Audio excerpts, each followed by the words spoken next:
Le Seigneur soit avec vous. Et avec votre esprit. Lecture de l'Évangile de Jésus-Christ selon saint Jean. Gloire à toi, Seigneur. En ce temps-là, les Juifs se querellaient entre eux. Comment celui-là peut-il nous donner sa chair à manger? Jésus leur dit alors, Amen, Amen, je vous le dis, si vous ne mangez pas la chair du Fils de l'homme, et si vous ne buvez pas son sang, vous n'avez pas la vie en vous. Celui qui mange ma chair et boit mon sang a la vie éternelle, et moi je le ressusciterai au dernier jour.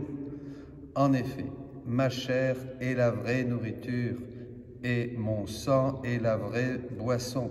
Celui qui mange ma chair et boit mon sang demeure en moi, et moi je demeure en lui. De même que le Père qui est vivant m'a envoyé, et que moi je vis par le Père, de même celui qui me mange, lui aussi vivra par moi. Tel est le pain qui est descendu du ciel. Il n'est pas comme celui que les pères ont mangé. Eux, ils sont morts. Celui qui mange ce pain vivra éternellement. Voilà ce que Jésus a dit alors qu'il enseignait à la synagogue de Capharnaüm. Acclamons la parole de Dieu.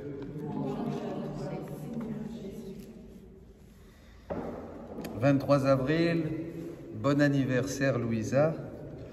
C'est le jour de son entrée au ciel. Et en écoutant cette première lecture, mes amis, des Actes des Apôtres, où des écailles tombent des yeux de saint Paul, enfermé dans sa religion, eh bien, avec ce troisième fiat, cette troisième œuvre de Dieu, puisque Louisa est la troisième œuvre de Dieu, que nos écailles tombent de nos yeux et nous fassent contempler le ciel ouvert dans le livre du ciel. Et on peut dire cette prière, va, hein, l'a dit Jésus à Ananie, va, car cet homme, hein, on va dire, car cette femme est l'instrument que j'ai choisi pour faire parvenir, non pas mon nom, mais le règne de ma divine volonté aux nations, aux rois et à tous les enfants de l'Église. Et je lui montrerai tout ce qu'il lui faudra souffrir pour que ce règne arrive sur la terre, comme il est déjà au ciel, l'accomplissement du Notre Père. Et Louisa a beaucoup souffert, bien sûr. Nous parlerons de ça. Alors, aujourd'hui, c'est une catéchèse en 3 temps, puisque c'est la 3e partie. Hier, nous sommes arrivés à ce point où on mange la chair. Et là, Jésus, la chair, et on boit le sang du Fils de l'homme. Et là, de nouveau, ça revient. Amen, amen, je vous le dis, si vous ne mangez pas la chair du Fils de l'homme, si vous ne buvez pas son sang, vous n'avez pas la vie en vous. Alors, qu'est-ce que c'est? À manger la chair? Un petit morceau de peau de Jésus, hein? C'est l'hostie, alors oui. Et c'est pas. Alors, qu'est-ce que veut dire le Seigneur, hein? Sa chair et son sang, ben hier nous avons un petit peu commencé à dire, c'est sa passion. Parce que c'est cette chair qui a été triturée, qui a été déchirée, qui a été crucifiée. Donc c'est cette chair, et il veut qu'on la mange. Il y a une intelligence spirituelle que nous devons comprendre. Et il nous dit ici, dans Jean, dans ce chapitre de l'Évangile, au verset 56, je crois, hein, celui qui me mange demeure en moi et moi en lui. Donc, vous voyez, il ne s'agit pas de quelque chose de matériel, mais il s'agit de manger quelque chose qui va permettre à Jésus de demeurer en nous et nous de demeurer en lui. Alors, lui en nous, nous en lui. Qu'est-ce qu'on fait? C'est pour faire quelque chose. C'est pas seulement pour prendre une tasse de thé. Vous voyez, le Christ, donc, Jésus, va demeurer en nous et nous allons demeurer en lui. Pourquoi? Eh bien, pour partager sa vie. Qu'est-ce que c'est sa vie? C'est sa mort. Parce que la vie et la mort et la vie. Vous voyez, on partage en fait pourquoi toute l'œuvre de Dieu, tout l'achèvement de l'œuvre de Dieu, le tout est accompli de la rédemption, on partage la mort et la vie, la mort et la résurrection, la croix et la résurrection.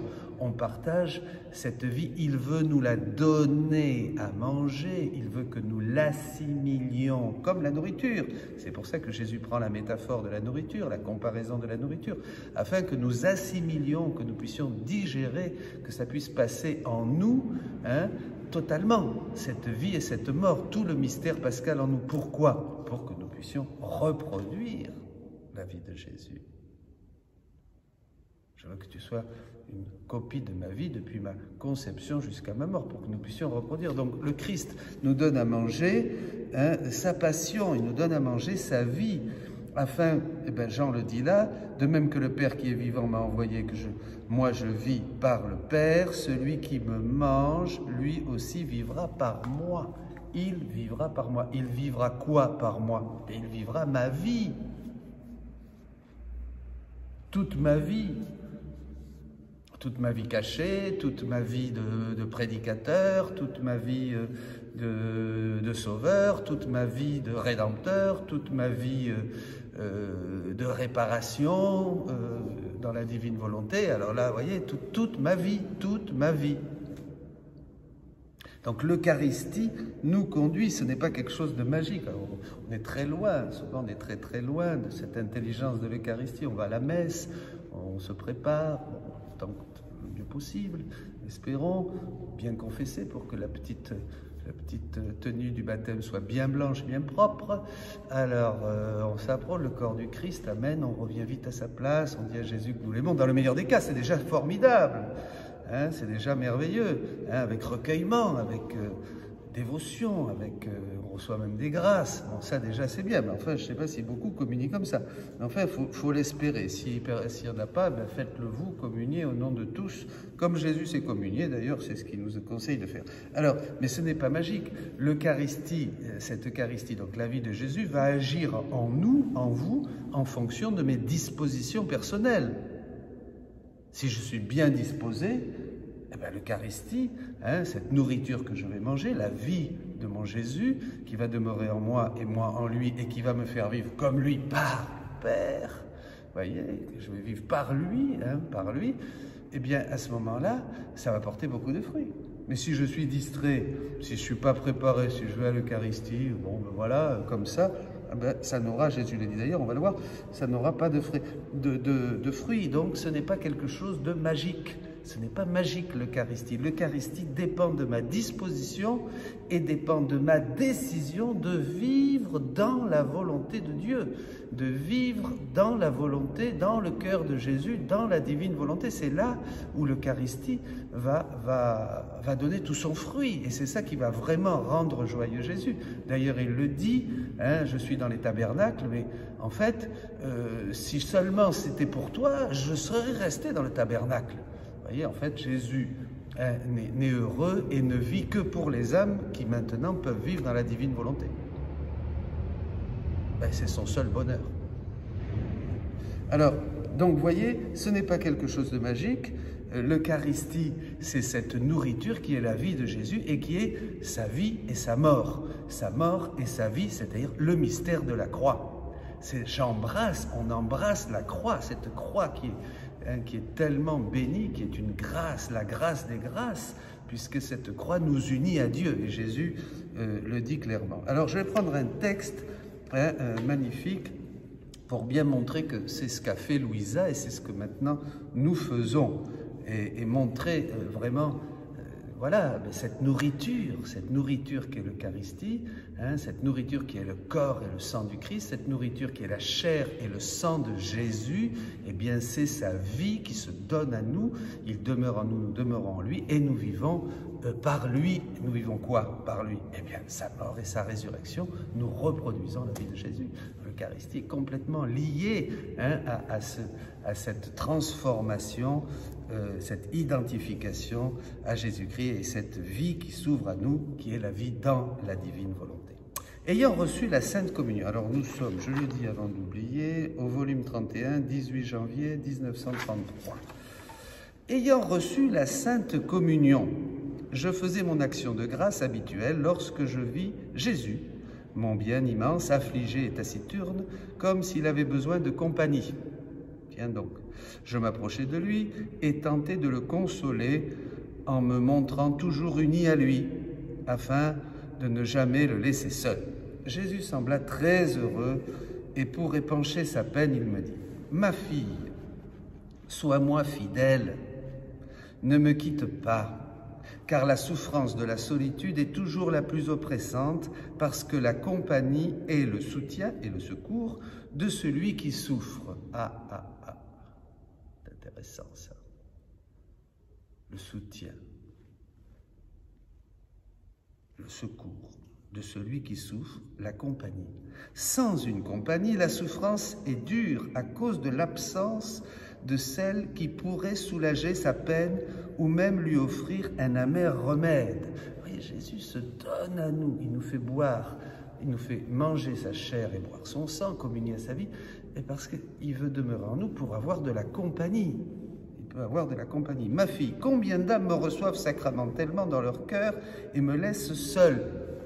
La passion de Jésus est donc liée à la communion eucharistique. La passion de Jésus continue sacramentellement dans tous les tabernacles.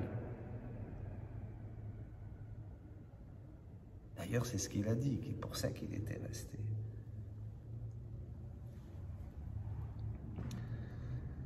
Je suis en elle comme dans un désert, comme si je ne leur appartenais pas. Elles me traitent en étranger. Mais sais-tu pourquoi elles ne prennent pas part à ma vie? Voyez, à la vie, à toute la vie de Jésus. Celui qui mange ma chair et boit mon sang a la vie en lui. Voyez, c'est la semence de la résurrection. Alors, part à ma vie. Pardon.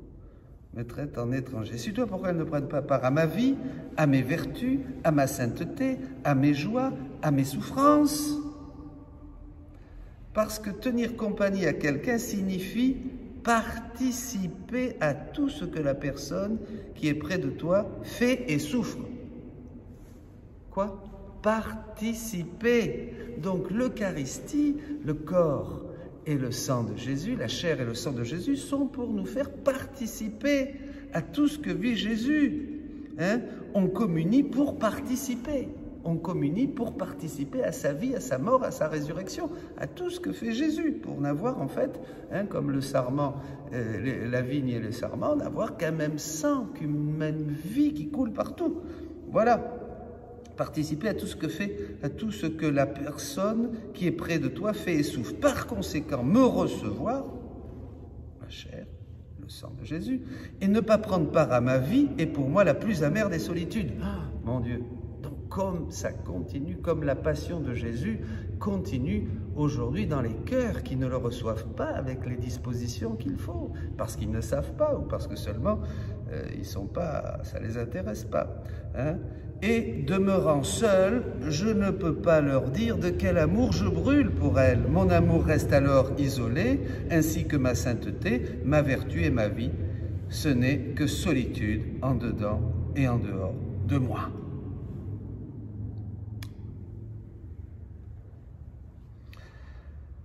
Oh, combien de fois je descends dans les cœurs et je pleure parce que je m'y retrouve seul et je vois que l'on ne s'occupe pas de moi. Je ne suis ni apprécié ni aimé, si bien que je suis contraint à cause de leur indifférence d'être réduit au silence et à la tristesse. J'avance pour arriver plus loin.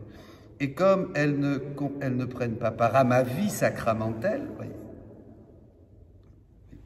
je me sens uni, je me sens mis à part dans leur cœur, et voyant que je n'ai rien à faire, avec une patience divine et inébranlable, j'attends la consommation des espèces divines dans lesquelles mon éternel fiat m'avait emprisonné, en laissant à peine quelques traces de ma descente. Je ne pouvais rien laisser de ma vie sacramentelle, à peine quelques larmes, parce que ces âmes, ne participant pas à ma vie, toujours, ne participant pas à ma vie, voyez, elles ne vivent pas par lui, comme je vis par le Père, elles vivent. Celui qui mange ma chair et boit mon sang vivra par moi. C'est lumineux. Il leur manquait le vide où j'aurais pu laisser quelque chose qui se rapporte à moi, et je ne voulais placer, et que je voulais placer en commun avec elles. Ainsi, il y a beaucoup d'âmes qui me reçoivent sacramentellement et qui n'ont rien à me donner, qui m'appartiennent. Voilà, elles sont stériles de vertu, d'amour, de sacrifice. Pauvres choses, elles se nourrissent de moi, mais comme elles ne me tiennent pas compagnie, elles continuent d'avoir faim. Voilà, c'est là où je voulais en arriver maintenant. Oh, quelle souffrance! Et à quel martyre ma vie sacramentelle se voit soumise. Je me sens souvent étouffé par l'amour. Je voudrais être libre et je soupire pour descendre dans ces cœurs. Mais hélas, je suis obligé de les quitter, plus suffocant qu'avant. Comment épancher mon amour si personne ne fait attention aux flammes qui me brûlent? D'autres fois, des flots de douleur m'inondent. Je soupire après un cœur qui me soulagera de mes souffrances, mais en vain. Ces âmes veulent que je participe à leurs souffrances, et je le fais. Je cache mes souffrances dans mes larmes pour les consoler, et je reste là sans le soulagement que j'espère.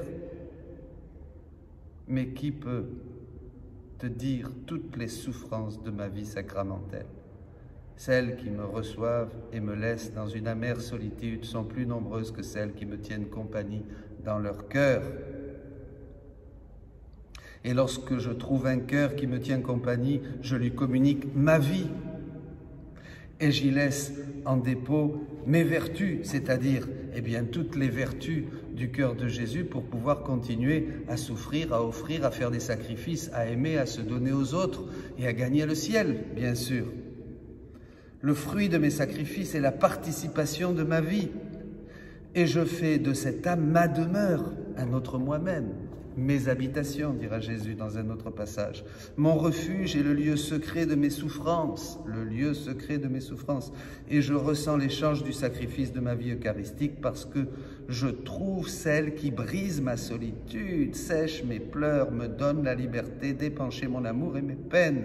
Voilà celles qui me servent d'espèces vivantes, non comme des espèces sacramentelles qui me donnent rien et ne font que me cacher lorsque je fais le reste moi-même. Elles me servent d'espèces vivantes, non comme des espèces sacramentelles qui ne me donnent rien et ne font que me cacher lorsque je fais le reste moi-même. Elles ne me disent même pas un mot pour interrompre ma solitude. Elles sont des espèces muettes. Par contre, les âmes qui me servent d'espèces vivantes, nous développons ensemble notre vie, une vie commune. Celui qui mange ma chair et boit mon sang, une vie commune, vivra par moi. Et nous n'avons qu'un seul cœur qui bat, un seul cœur, une seule volonté, un seul projet, un seul amour. Et si je sens que l'âme y est disposée, je lui communique mes souffrances et continue ma passion dans cette âme. Alléluia. Voilà, tout est dit. Jésus nous donne sa chair et son sang afin de demeurer en nous et afin de nous donner et de nous communiquer ses souffrances afin que sa passion continue dans cette âme. Voilà. Je peux dire que des espèces sacramentelles, je passe aux espèces vivantes afin de continuer ma vie sur la terre, non plus seul, mais avec cette âme. C'est magnifique, hein, c'est magnifique, évidemment, c'est magnifique. Tu dois savoir que souffrir n'est plus en mon pouvoir et que par amour, je demande à ces âmes qui sont des espèces vivantes de me donner ce qui me manque. Par conséquent, ma fille, lorsque je trouve un cœur qui m'aime et me tient compagnie en me donnant la liberté de faire ce que je veux, j'en viens à des excès. Je ne fais plus attention à rien. Je donne tant que la pauvre créature se sent inondée de mon amour et de mes grâces. C'est pourquoi ma vie sacramentelle ne reste plus stérile quand je descends dans ces cœurs. Non, car je m'y reproduis, je m'y dédouble et continue ma vie en eux. Et ces âmes sont mes conquérantes qui administrent leur vie à ce pauvre indigent et qui me disent « Mon amour, tu as eu ton tour pour souffrir et maintenant c'est le mien. Par conséquent, permets-moi de te remplacer et de souffrir à ta place. Alors, oh comme je suis heureux, ma vie sacramentelle conserve sa place d'honneur parce qu'elle reproduit d'autres vies dans les créatures. C'est pourquoi je te veux toujours avec moi afin que nous puissions vivre ensemble, que tu prennes à cœur ma vie et moi la tienne. Merci Louisa, merci Jésus, tout est dit. Buvons, mangeons la chair du Fils de l'homme, buvons le sang du Fils de l'homme, nous aurons la vie en nous, sa vie en nous. Nous vivrons par lui et en vivant par lui, nous reproduirons sa vie pour la gloire du Père, pour la gloire de Dieu et le salut des hommes qui continueront à revenir au plan originel que Dieu a voulu de toute éternité pour ses enfants. Soyez bénis. Amen.